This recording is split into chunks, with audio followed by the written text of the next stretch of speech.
Hey everybody, it's Roxabox90 here with a tutorial video for those of you who are new to the limited format or have been intimidated enough by your losses in the past to avoid pre-releases and general limited play.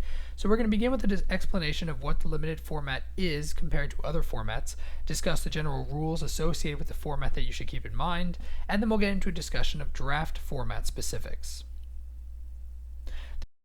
What is limited? The limited format is actually quite simple to understand. Unlike in constructed formats, including Vintage, Legacy, EDH Commander, Modern, Standard, you don't get to build your deck from any cards available at any given time. Instead, you build a deck using a limited card pool, usually out of what is opened in a group of booster packs. There are many kinds of limited play, but in this video we're going to stick with drafting. There are 5 general rules of limited format. The first is to understand the card. Coming into a release without background information is like riding a bicycle with flat wheels. It's possible, but nearly guaranteed to be a disaster. And in order to prevent this problem, you need to make sure to watch spoilers and full set reviews, as well as to take a look at Daily MTG's card gallery in order to familiarize yourself with the cards of the set. The second rule you have to keep in mind is that whatever format you're going to choose to play in, your deck size has to be 40 cards. This is not a joke. Approximately 23 of these cards should be spells of some type or another, and 17 of them should be land. Your numbers should be pretty consistent. 15 to 18 creatures with maybe 5 to 8 supporting spells. And make sure not to run more than 3 to 5 of any given splash color. We'll get to that shortly. Make sure not to give in to the temptation to go above 40 just to add that one more good card. Stick to this rule. The third rule you have to keep in mind is that unless you're in the Ravnica setting with tons of dual lands, make sure that you only build with 2 colors, maybe a splash of a third if necessary. While they can work, monocolor decks usually lose versatility of multiple colors, and 3 or more color decks often have trouble getting functional and run into mana issues. The fourth rule to keep in mind is don't be fooled by conditional cards or amazing cards that have no support in your color pool. So for example, while Nullify seems a good card, it can really only hit a narrow range of targets. You should leave it in the sideboard and only bring it in when facing a deck with lots of creatures or auras. As well, while Phoenix, God of Deception, is very powerful and limited, don't force him into your green-red deck just because he's awesome. Make sure to put them on the side.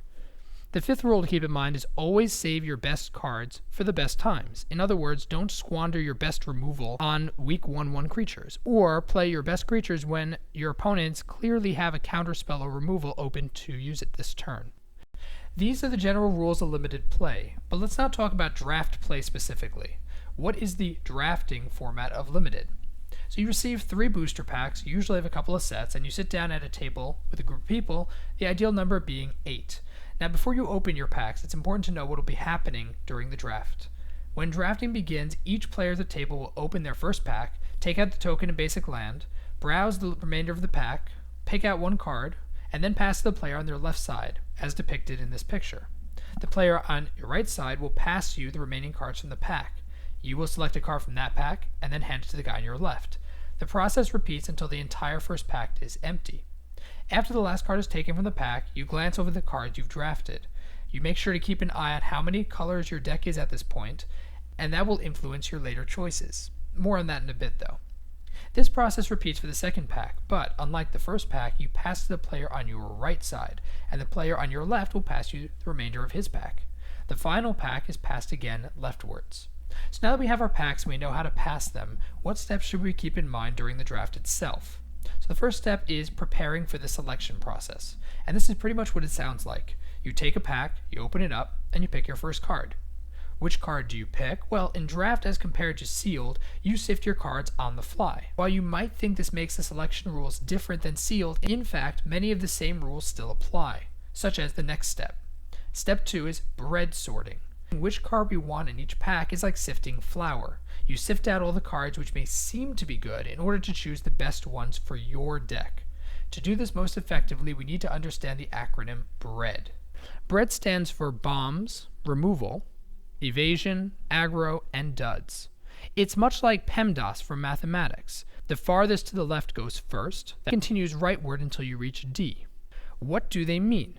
B, or bombs, are any creature that either 1, is really big and hard for your opponents to kill, 2, kills creatures, makes your opponents discard cards, makes your opponents lose a lot of life, have a very powerful specific effect that helps you.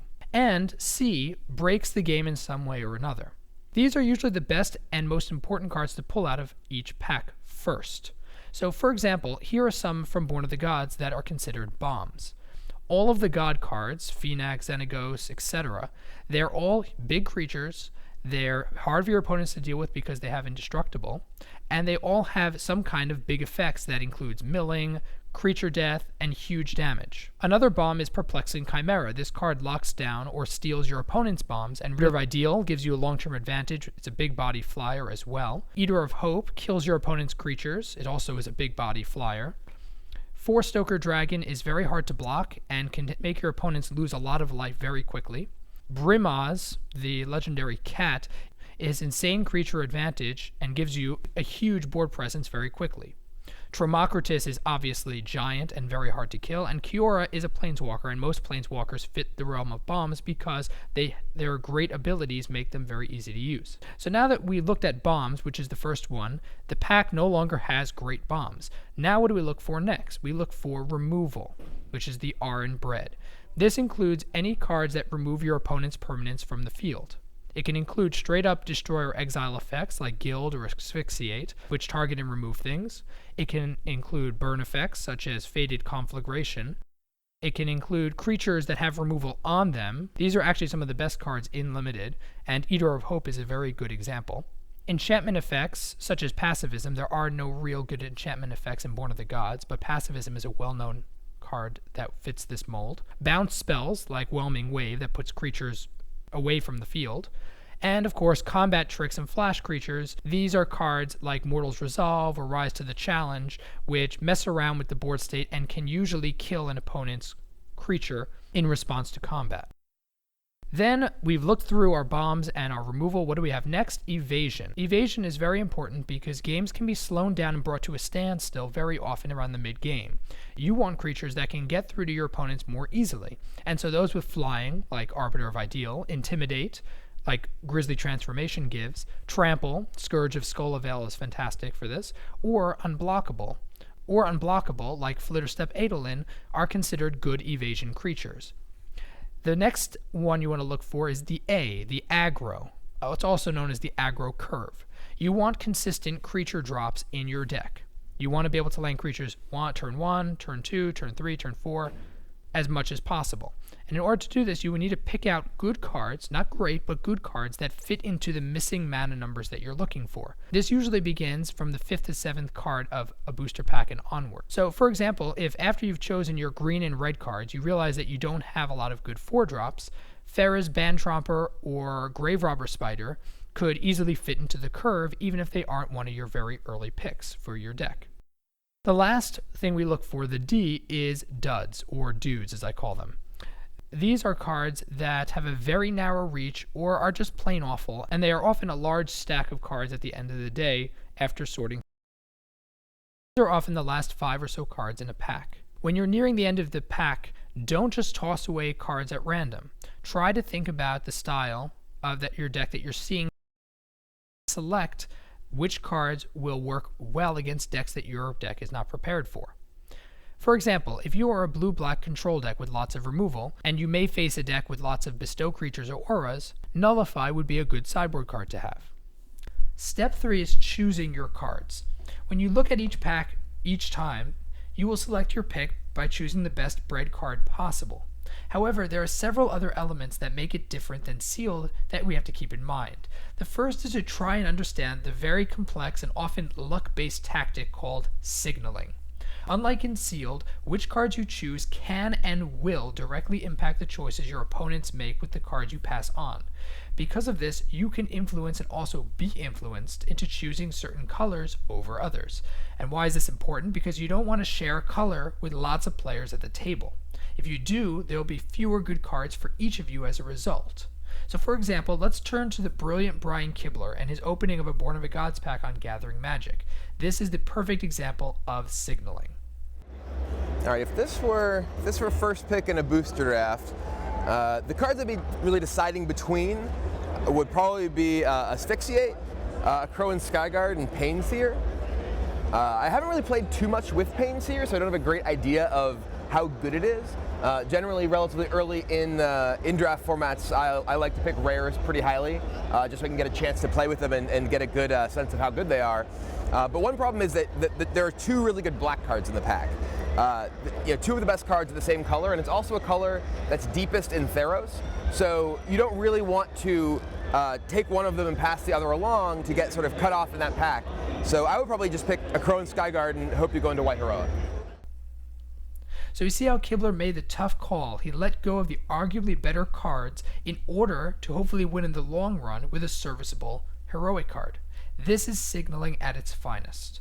So now that we have an idea of what signaling means, let's scale up our thought process by connecting signaling with another tactic called forcing. A mistake that many early drafters make is that they take the best cards from a pack regardless of if it will help them win or not. This is a short-sighted technique called forcing. It's much simpler to understand than signaling, but they often go hand in hand. Forcing means to take a certain card and try to build around it and its colors, even if that means passing up on better options. If you can play a bomb in a pack, let's say Phoenix from Born of the Gods, then you should go for it. But if, for example, you're making a green-red deck, and you skip an Acronym Conscriptor, very serviceable card, in order to take a Phoenix, you're probably making a mistake. Though Phoenix is obviously the stronger card, he's in fact one of the best in the draft format, you're only going to have to play against 3 of your 7 opponents at the table. And even if you face the player who took Phoenix after you, they may not draw him in their deck. And even if they do draw him, they might not get him every single game. And even if they draw him every single game, you could probably still get rid of it with things like Unravel the Aether, which will fit right into your deck. And so on and so forth. The point is that a Crowan Conscriptor would be an excellent card for your colors, since you're running green-red, and would help the deck in every match. Even if you take Phoenix, it's not like you've stopped the card. Your opponent will just play something else instead. So forcing, which is a form of hate drafting, is generally not a good strategy, and it often sends the wrong signals that will hurt you in the long run. While signaling is awfully complex to do right and may sometimes backfire, if you can avoid forcing colors and signal properly, you'll probably get the best cards from certain colors that you may not have gotten otherwise. This in the long run should help you make a consistently winnable deck. Step 4, choosing your colors. As you draft, you often will have 2 to 3 colors that have by far the largest number of awesome cards. These are going to be the core of your deck. Usually you have 2 to 3 colors that have by far the largest number of awesome cards. And so you'll notice that there aren't many cards in your bread piles of a couple of the other colors. Whichever 2 colors has the best or greatest number of bread cards should be the main build of your deck. And splash a 3rd color. But you should try to avoid to put in more than 5 cards of this splash color, even if they seem really good, and no more than 5 lands in support of that color. Step 5 is your land count. We want to make sure that we have enough land for the colors we're running. So, like we said, we want to have a minimum of 17 land, with no more than 5 being spent on the 3rd color. So to plan your color count, check your card mana costs, as well as the number of cards you have in each color.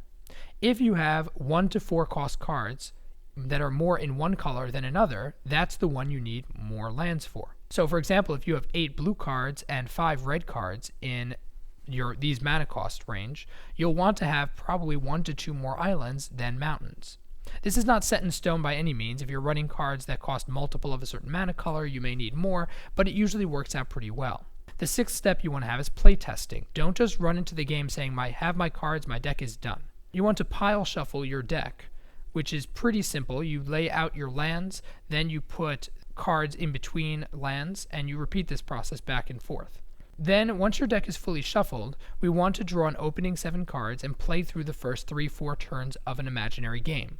Does your mana curve work out well? Do we land a creature just about every turn? Do we have enough removal that by turn 3 and 4 we can take care of our opponent's 5 to 6 drops? These are the questions we have to think about and adapt the deck to them. And the final step is to have fun. I hope this video will help you with your draft deck building. Just think through these steps and rules and you should do just fine. Thanks for watching, everyone. If you enjoyed this video, tap that like button to let me know you want more tutorial videos, and then if you aren't already subscribed, check in and subscribe before heading down to the comments and letting me know any questions or constructive thoughts you may have. As always, Roxabox90 signing out. I'll see you guys next time.